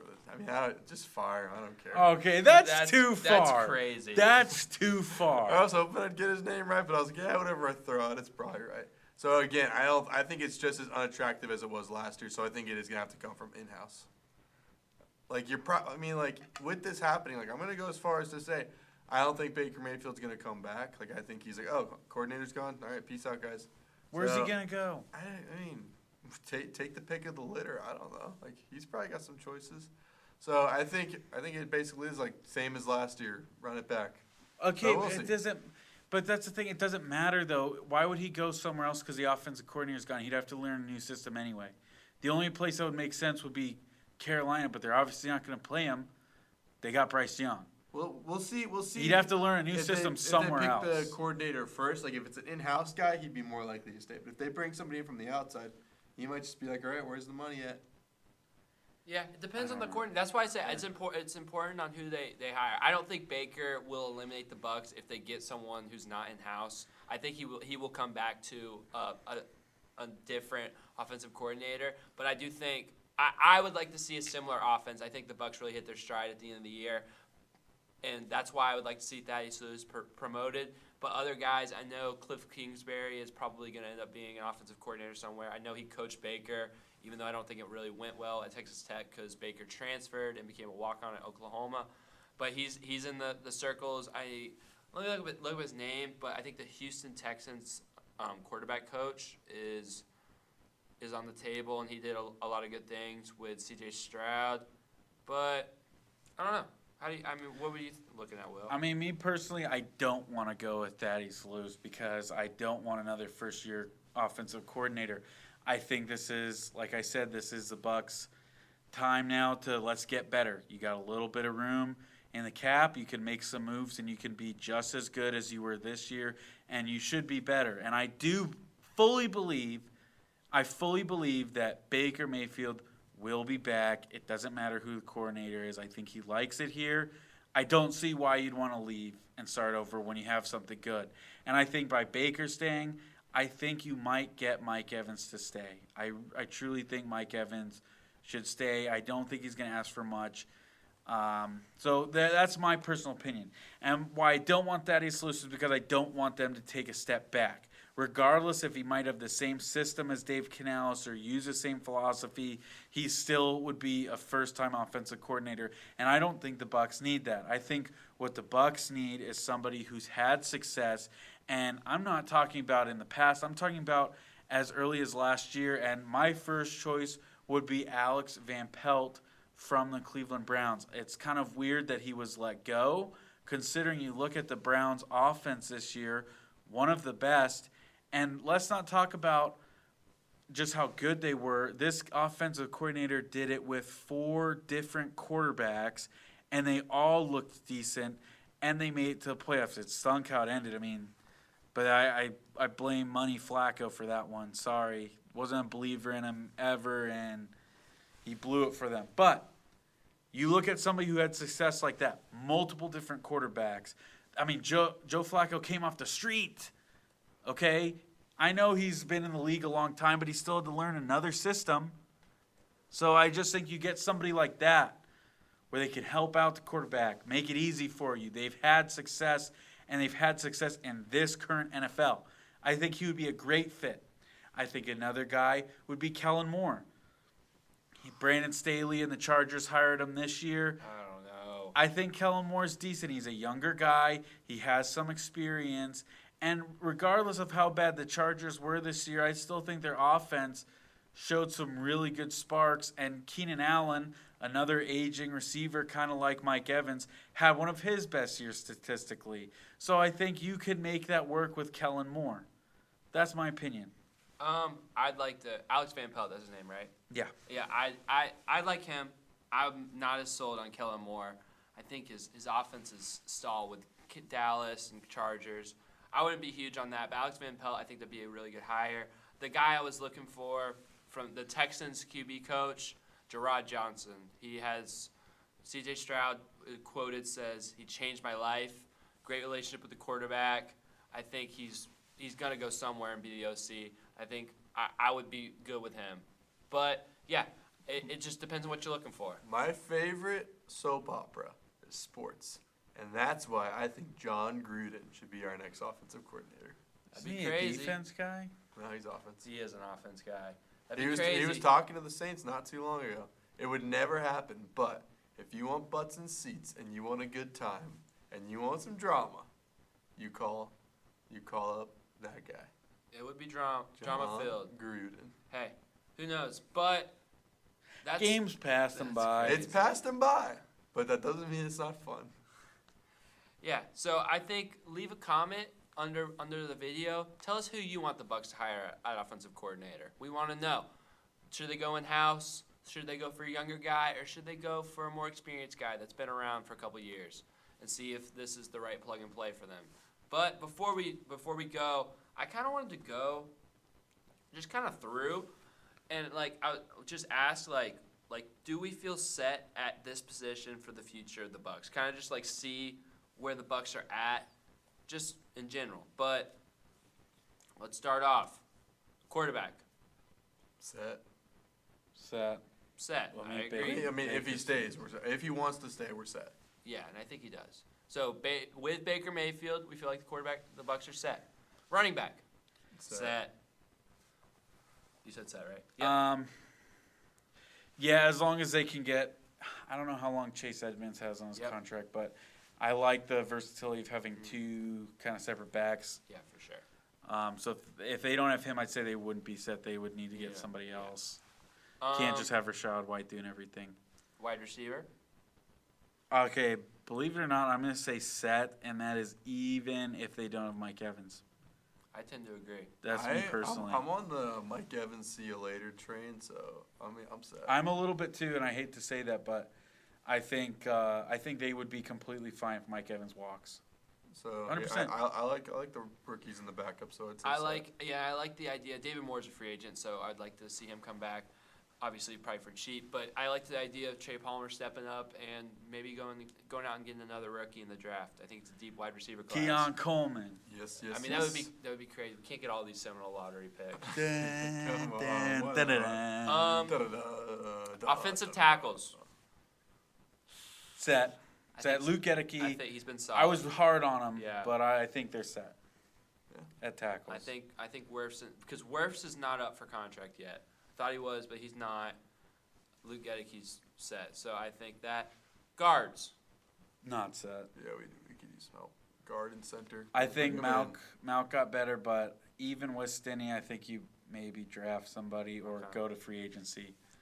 And Stinney is a free agent too, so they have to make a decision. You might let him walk. I know he improved the run game, but I'd like to see it. It wasn't a crazy amount. I'd like to see it really set. I agree, not set. Center, not set. Oh, not set. Not Oh, set. That's where I think defensive end or center is where the Bucs should use their first round pick. I really do. Either that or put some money into that spot. I'd like to see that too. But I think a center, an established center. We haven't had one since Ryan Jensen got hurt. God bless his soul. But yeah, I think that would really, really help the Bucs is to have a really good, solid center. So I think that might be the biggest position. So you guys remember Russell Gage? Yeah, he's a free agent after this year, I think. I don't think he's under contract. Somebody brought him up, and I was like, Chauncey dude. Gardner-Johnson. I completely forgot it. Dude, oh, yeah. Yeah, he said it in the quote. Dude, yeah, I'm like, bro. He's still on the team? Yeah, he's just chilling. He's packing in the Monet. Yeah, well, I think he tore his ACL, right? That was wasn't it Achilles? Something. Didn't the Something. Achilles get him? He would have helped, but it would have taken away reps from Trey Palmer. And I think we And like David Moore. We would have never had the David Moore legacy run. Oh, that was awesome. So we rolled a defense, defensive ends. Not set. Not set. Yeah. I love Yaya, but we need another one because I don't think Shaq Barrett or JTS are cutting it. Interior defensive Not line. set. You need more depth there, and you need Vita Vea to step up. Anybody on the D line not set. Kalijah Cansey, great rookie year, but he needs help. I agree with the depth, but I think that the top two are more than set. Vita Vea, I'm sorry. We can. You're you being guys a can little agree bit to hard. disagree. Don't you have a Vita Vea jersey? You're being a little No. bit hard on No. Vita Vea right now, I think. And rightfully so. Watch the film. That guy's got to step it up. I'm serious. He was I am a dead monster serious. against Philly, though. Monster. You might be right. Jumping Was off he? the screen, yes. He was. Was he? He was taking off Because people. back in the day, people had this love for Devin White. That's and what he's look at where we are supposed to now. do. So you might be right. I'm not looking close enough. He's supposed to take on two people. He's not supposed to get driven back, which he does get constantly. It happened in the Detroit game as well. All right. I think the depth's right. But top starters, I would say set. I'm loving Vita Vea. I still do. Linebackers. No. Not set. Yeah. Oh, gosh. No, Get him in. They're Servace Dennis, a little disappointing. Started off pretty strong, but kind of battled with injuries. I know you can't really control that, but so you'd like to see I'd like him be to a see little him more healthy consistent. next year. Yep. I'd like to see him We healthy don't know next what's year. happening with Devin White, obviously, probably Walking, gone. yeah. Goodbye. KJ And we Britt's don't- good in the run. Do we need Passing, some guys. And We passing, need some and then we guys, don't yeah. know about Levante David. Mhm. So not set. But I think you've got a good, it can be set. I don't know, waste a mid-round pick, maybe sign a veteran. You can figure something out in linebacker. Corners. Give me a corner that can catch. Not set. Depth-wise. Depth-wise, you're yeah. relying way too much on Davis and Dean. Depth-wise Way too with much. starters, yeah, and Christian Eisen will be one of the best nickels in the game. So. Yeah, but you got to either move Zion McCollum safety, or he has to improve, or you got to get someone else because you need someone to back up Dean and Davis, because having to rely on McCollum was tough, and we got some really good games from him, but then I feel like anytime he sits on the bench, he comes back horrible. So that's brutal. Safeties, not set for one side. Nope. Need that. So whole lot of defense. Merriweather's decent. He's just hurt battling himself. some injuries. Yeah. Though, yeah. Yeah, we'll see. D. Delaney, we know. Need more reps from him, but Yeah. I feel like once he got the reps, he really didn't. He didn't do a whole lot. True. But he is a young guy, so. True. Yeah. So we'll see. A lot of defense. I would say 6 out of your 11 players I feel good about right now. Maybe 7 It's or really 8. the defense. Yeah.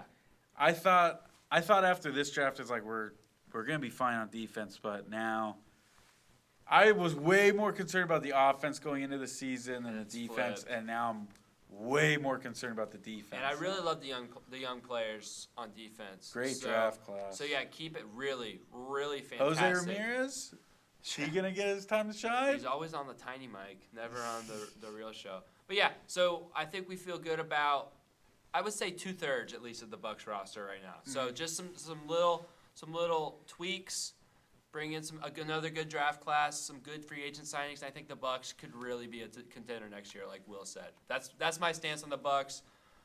I've heard it said a lot this week is that the Lions of this year could be the Bucs of next year.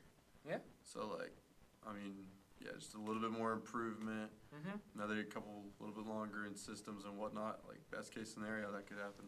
Yeah, I agree. Like the Jared Goff and Baker being outcasts, all that stuff. I agree. So that's the end of the Bucs.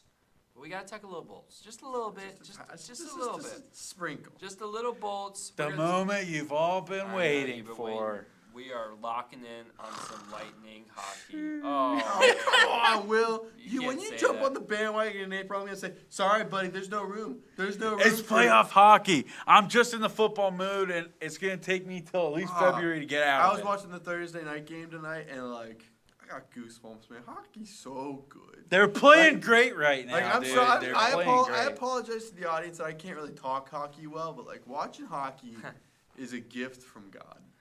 I love hockey. Manna Playoff from hockey's heaven. electric. Playoff hockey's probably the best playoffs in sports, man. Maybe not as good as March Madness, but I'm not allowed to say it on this show. All right, but I'm gonna recap 4 games for you. 4 games and a lot of wins here. The Lightning started this off on a Thursday night in Amalie Arena against the Minnesota Wild. Pat Maroon, Zach Bogosian, first games back in Amalie Arena. Nice little tribute video for them. Gotta love them. And this game started off into a 1-1 tie at the end of the first period. Victor Hedman got his 8th goal of the season to tie it up, and then we headed into the second period where the Lightning would explode as Anthony Cirelli would get a power play goal to put them up 2-1, and then my man, newcomer, Mr. Morella, straight off Syracuse Crunch, gets his first NHL career goal, puts the Lightning up 3-1. That's a big story that we'll talk about later. And then the Wild would cut into that lead 3-2. Then Braden Point would put the Bolts back up 2 to make it 4-2. But Minnesota, with about 15 seconds left in the period, would cut into the lead again, and we headed into the third period with a 4-3 Lightning lead, and the Lightning would put their foot on the Wild's necks, score 3 unanswered goals in the third, starting off with a Steven Stamkos power play goal, and then a Mikey Esamont power play goal, and finishing it off, Anthony Cirelli makes it 7-3 Lightning, and that would be your final score as the Bolts would win 7-3, and they would head into a nice little road back-to-back, a Saturday afternoon 12:30 game. I don't know how often you see hockey games at that time. Really weird. But they were heading into Buffalo to play the Sabres, and the Lightning came out hot. Are there any fans even there? I think, honestly, it was kind of decent. With the weather, I don't and it's know, 12:30. 12:30 is crazy. It's like college football, but it's hockey. That's insane. But yeah, the Lightning started this one off strong. Nick Paul and Tyler Mott both got goals in the first period. Thanks, Tyler Good Mott. call, Joel. He Thank called you. him to score a goal last week. Good job. And the Lightning went up 2-0. But Dylan Cousins for the Sabres would cut into the lead, making it 2-1, heading into the third. But the Lightning defense held strong. They weathered the storm, and they got it all the way to an empty net. And then Callan DeHaan put the game away with an empty net goal, and the Lightning won this game 3-1.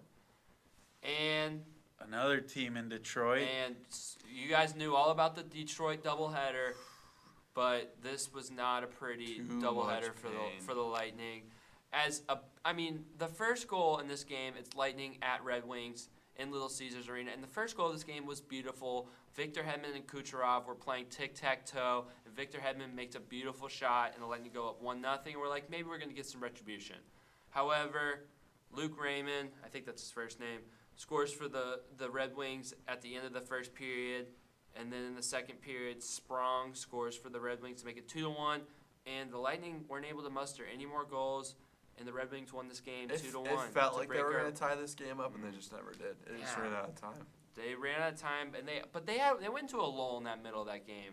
They had a good third period. Like the third period, they were like, all right, guys, we're going to get this, and they just never got it. Yeah, it was like after they scored that first goal, they were dormant until the third period. However, the Lightning headed into Philly. They may not be able to solve Detroit, but they owned Philly, is what the Tampa Bay area is. Oh, that's a good way to look at it. So they headed into Wells Fargo Arena. Huge game. 2 teams very close in the standings. Lightning, Flyers. What do we got? We got a Braden Point and Nikita Kucherov goals in the first period to put the Lightning up 2-0, and then Nikita Kucherov scores again. A little bit of a theme here on the power play to make the Lightning go up 3-0, but the Flyers would punch back as they would score 2 unanswered goals in the second period to make it 3-2. However, before the clock struck 0, with about 2 minutes left, Mikey Esamont got another goal on the power play to make it 4-2 Lightning. But then Mr. York real quick into the third period, scores another goal. It's 4-3 Lightning, and the Flyers are trying to tie. They're trying to tie, but no. Brandon Hagel, Nikita Kucherov both score empty net goals to seal this game. The Lightning win a huge one in Philly, 6-3. What are we thinking this week, The Lightning boys? have been pouring goals on lately. It's fun to watch. Like, this is the Lightning we know and love, and they came to town just in time for the preparation for the playoffs. Yeah, like we said, it's a process in hockey, and you get into the early months of October, November. You just have to stay afloat. You have to stay at 500. A lot of guys are coming back from injuries. It's a short off season if you make the postseason. It really is. We saw it with Andrei Vasilevsky, but it really starts in January. Can you heat up? Can you get hot and go into that playoff push? And I think we're finally starting to see that. We're starting to see a little bit more of complete hockey. We're seeing less of the mistakes. It stinks. I mean, that loss in Detroit stunk. But as far as the whole week, man, you were on a 5-game winning streak, and then you go back and win last night. So there's really nothing to be upset about as a Lightning fan. This is some good hockey we're seeing, and hopefully we'll see some more of this up the rest of the week. And you guys know us, man. We're not tuned into every Lightning game. We try. We watch the recaps. We watch the highlights. We catch the games we can. But Lightning games are on sporadic days. You know all that good stuff. So when I was doing my research, watching some film, doing research for this episode, it was really surprising for me to realize who was really out for the Lightning. And the Lightning have been playing the good part of the last few weeks without Tanner Jeannot, Mikhail Sergachev, and Eric Chernak. And in their place, they've been bringing up a bunch of young guns. And that's my point here. Maybe that's the reason they're playing good. These young guns have infused life. And the Lightning are playing much better hockey on defense with all these young players as opposed to these older veterans. So hopefully these guys, the veterans, come back and they are kind of inspired by this youth movement and the way the hockey. Scared the for their Lightning job. Yeah. So hey, These healthy guys, competition. These young guys are playing for their first cup, so it makes sense. yeah, these young guys have infused life into the Lightning, and It's a good problem to have because we could either trade the young guys or trade the old guys. So whatever help we need going into the trade deadline, we now have a little bit more toys to play with. it might be time to offload that Sergachev contract. Maybe so. It might be time to get rid of Mikhail Sergachev, bring in the young guy, have him pair with Hedman, and roll that way. Because Cale Sergachev's, Makar. yeah. Rasmus Dahlin from Buffalo. There's He's no a way dog. they trade him. He's a freaking cornerstone. He's their He's their literally guy. lifeblood. He is. I their just guy. like him a lot, dude. I wish the Yeah, he's Lightning cool. had him. He's slick, dude. He does some slick things with the puck. Yeah. So that's when you guys are watching some Lightning games, catching bits and pieces of them. Just look out for the young guys because they've been contributing huge, and hope all these experienced guys come back and play with some youthful spirit. Yeah. All right? This has been a good stretch right now for the Lightning. Just looking at the schedule, we have scored 6 goals or more in 3 of the last 5 games. Oh man, That- is that- awesome. That's football numbers right there. Like, I love it when the hockey scores football. Yeah. It's like, oh, we won 7-3. Yeah, that was appealing for me too. I love that. As for the game, like the 7-3 Wild game, I mean, the power play has been amazing for the Lightning recently. Yeah, I was gonna say, especially in that game, it's 4-3. A little concerned. You don't want to see him blow any more leads, but they were able to capitalize on the power play in that third period and were able to run away with it. And I think, honestly, dude, it might be the best power play in the It's league. so good What right now. I wrote this down, but in that game, the Lightning were able to score on their 6th consecutive power play. Like they got the six up. power plays in a row of scoring a goal is crazy. I think it was in the Philly game, too. We scored with, 1 second after the power play. So it was essentially a power play Yeah. goal that they didn't count. Yeah. I think that streak got broke in Buffalo. But, yeah, the power play has been dynamite for the Lightning all year, and it's just getting better and better. I mean, we're seeing guys like Mikey Esamont, who's been playing great recently, by the way. Such a good addition to our team, like the next Yanni Gord in my mind. Blake Coleman type player. But he's scoring power play goals. He's a scrappy player, and he's scoring. He's doing everything we need him to do, playing great. But, I mean, everyone's getting involved. Victor Hedman's started to get some goals in the last couple weeks, and all these people are getting involved, and it's helping out in the power play. They're scoring in boatloads. Yeah. And on tonight, Thursday, Stamkos just got his 1,000th point, so it's good hockey in Tampa Bay right now. Like, we're celebrating, having fun. It really is, and I think to go to the next game after Minnesota's Buffalo, and when the goals aren't there, I think their defense has been stepping up too. I think that was the biggest reason why they won at Buffalo. And shout out to Jonas Johansson, first game playing since December 31st, so almost 26 out of 27 saves on the game. Yes, he was on fire. And not just that, I mean, the defense was pretty solid throughout. And I think that's just another key. They're finding ways to win. Back when it seemed like they couldn't figure it out, they'd either lose in shootout, blow leads, couldn't score for half the game. They're solid. They're holding on to the lead. They're not giving it up.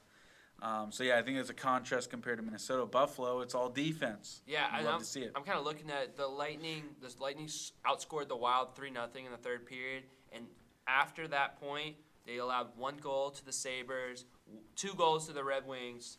And so, I mean, that's like 7 periods of really good defense from the Lightning. So you love to see it. A lot of that goes on the young guys. But, yeah, in this Buffalo game, Tyler Mott, not only did he score a goal to get it for Joel, it was a shorthanded goal for Tyler Mott. Only the second shorthanded goal for the Lightning this year. So I'd like to see a couple more of those. But, I mean, that means the penalty kill's doing good. The defense is playing better. So you'll love to see that. I'm glad Will mentioned Jonas Johansson. I think this was probably his best game since Vazzy came back, I think. So, yeah, that was good. This was like that Buffalo game. They were up 2-1 after 2, but they should have been up more. They were skating around the joint, and then they were holding on for dear life in that third period. It got a little sketch, a couple posts hit in that game, but they got the empty netter and they finished the job. And then you move on. We don't have to talk much about Detroit. Yeah, Detroit. My takes on the Detroit game. Again, I don't want to make anything more than it is. It was a Bucs day on Sunday, and the Lightning losing just kind of made it worse. I mean, I think it's just going to happen. The Red Wings are a decent team, and the Lightning had plenty of opportunities to win. You're not going to win them all. I think the one issue I had was that in the first 2 periods combined, the Lightning only had 10 shots. Yeah. They were pretty flat there just to start out the first 2/3 of that game. And then, because like even in the third period, at least what I liked was at least in the third period they gave themselves an opportunity to win. You're only down 2-1 after you score pretty quick right away in the first period. You're only down 2-1, and I think there was at least, from watching, there's at least 3 times they had legit opportunities to score, and sometimes it's just not going to go in. But I think despite playing bad in the first and second period, you were still right there in the third to tie it up or take the lead. So some it guy happens. I was listening to this week brought up that they may have actually been watching the Bucs and Lions game. Like I don't know if he was kidding, but like at the time I was listening to it, I kind of thought he was just like me. Nick Paul, pregame. Nick Paul is everywhere, dude. I think he's at every Tampa sports game that's not the Lightning. So. Shout out. So they very well could. They were probably watching. In the locker room, they probably were. They weren't probably doing their normal. So they probably kind of came out a little like. They were upset. The Bucs lost. They're upset. So, Real recognize real. This game, Vazzy, the first goal that the Red Wings got was a soft goal. Vazzy should have saved it, but after that, Vazzy was the only reason it was 2-1. He was spectacular in that game. Detroit was riding in the wings, man. The Lions are winners. They're winners. But Vazzy was great. He kept them in it. The most frustrating part about this game was the Lightning had a power play to end the game, like empty net, and they had a power play, and they were so close to scoring right at the end of the game to tie it, and they couldn't pull through. But yeah, that's really the most frustrating. Like Will said, they only had 10 shots for the first 2 periods. They ended up getting outshot 35-27, which isn't as bad as it was. So you had chances in the third, though, is what I'm saying. Yep. So you're right there. And I think which was another thing I appreciated, is they brought that momentum they had in the third period into the next game. In a huge game, because the Flyers sit in the middle of the Eastern Conference, the Bucs are kind of on the fringe. and this is a huge game for standings. And the Lightning were able to get this win on the road. Nikita Kucherov gets a hat trick, 4-point night, and becomes the first player in the NHL to reach 80 points. He's now 2 behind Nathan McKinnon. Actually, I don't know. That was yesterday. He might be. It's going back and forth. It's a crazy race between him and McKinnon. So root on Cooch so he can become the points leader. But yeah, he did that. Braden Point scored like less than 2 minutes in. The Lightning set the tone. Great power play, and yeah, it was a really good game for the Lightning. Huge win. Mm-hmm. Yeah, I like beating Philly. I can't stand their coach either. Torts. Yeah, Torts. I used to like him on Columbus, and then he's totally just become a bozo. I mean, you gotta respect him for the first cup, but it is weird watching him just bounce around so much. It's like, this is probably like his third team. Like Rangers, Columbus, now Flyers. I gotta say, there's probably another one in there somewhere. I gotta say, the Flyers had an insane goal. I think it was the third or the second or the third goal. A dude, he shoots it, it deflects off a Lightning player, and he bats it out of the air. It was just barely not high sticking, but it made me cheer. It was a crazy goal. I was watching it, and I was like, hold up, wait 1 second. I watched it like 3 times. I was like, that was an insane goal. That had to have made top 10. Like I don't watch top 10. I don't know what to put on Sports Center fell off. I was calling for high stick, but in my head I was like, it was sick. But I was like, high stick. It was a perfect 90-degree angle. Yeah, it was sick. And then I appreciated the Flyers got it to 4-3, and they did Lightning did this in a couple games, but they didn't blow the lead. The Lightning didn't blow the lead. They haven't really had, knock on wood, but they haven't really had that problem in the last couple weeks of blowing leads or anything like that. So I appreciated that. So that's a 3-1 in the last 4 games. We're recording this on Thursday. We would never spoil what happened this night for the Lightning. I have a feeling you guys. I would never tell you how many points Stamkos has in his career. Hey, that has nothing to do with the game. That's you don't true. know that. I have a feeling. But I would totally check the box score. I have a hunch it was you probably will. I have an inkling. Yeah, just an inkling. But yeah, that's pretty much it. We predicted way back when. We'll save them. We'll reveal what we pick next week, I think. I got to get back on track. Right, okay. Yeah, I was thinking that. Like last week, I did no sort of. We'll reveal what we pick. I got to get back up on the points thing.